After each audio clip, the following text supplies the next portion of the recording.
составила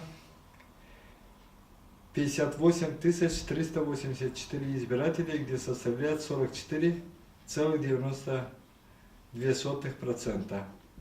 В том числе по Хамрадскому району 27 262 избирателя, где составляет 47,2%.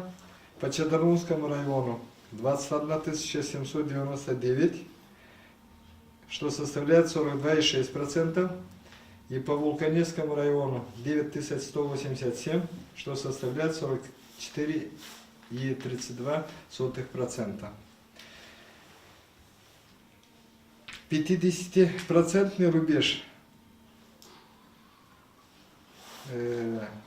у нас по состоянию на 19:00 по итогам голосования. Это по селе Бешалма, Буджак, Кангас, Котовская, Ферапондевка и Карбале.